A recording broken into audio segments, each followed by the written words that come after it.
Hey everyone, today we're going to make an easy earthquake cake, and this cake, I got the idea to make this cake from some old church cookbooks that I have. Those are really great and really fun to kind of try out some of those recipes.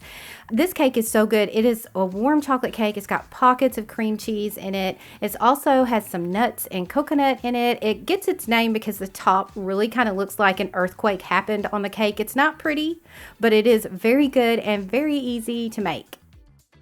So to make this, you're going to add 1 box of German chocolate cake mix to a large mixing bowl. And you're going to add all of the ingredients that are on the back of the box. So you're just basically going to mix up the cake batter how it's intended to be, whatever the instructions on your cake mix box says to do. So mix it up really well. And I think you could probably use any flavor of chocolate cake mix, but the original recipes all say German chocolate. And so like I always say, go ahead and scrape around the sides and the bottom of the bowl and then mix again. Make sure your cake batter is mixed up well. And then add 1 cup of sweetened shredded coconut to a 13 by 9 inch pan. And make sure you spray that pan with some non-stick spray. And then add 2/3 cup of chopped nuts. And the original recipe called for pecans. I'm using walnuts here because I am highly allergic to pecans and that would not be good. So just use whatever nuts that you prefer. Now you want to set this to the side, and then in another medium-sized mixing bowl, you're going to add a 1/2 cup of butter and make sure it's softened, and then 1 8-ounce package of cream cheese. You want that softened as well, not melted or warm, but just like room temperature.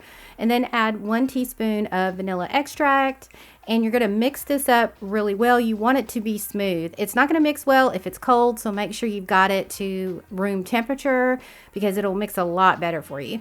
And then add 3 cups of confectioner's sugar and about 1/4 teaspoon of salt. And I just usually like to add my confectioner's sugar in a little bit at a time because if you don't, when you start mixing, it just kind of flies everywhere in your kitchen and makes a big mess. So just add it in batches here and mix it in, and you want this to be very smooth. Now you want to take that chocolate cake batter that you made earlier and pour it all over the coconut and the pecans or walnuts that you added to your baking dish. And just add it as best you can, and then take a spatula and smooth it out because you want the batter to cover the entire bottom of the cake pan, or you want it to cover all of the coconut and the nuts.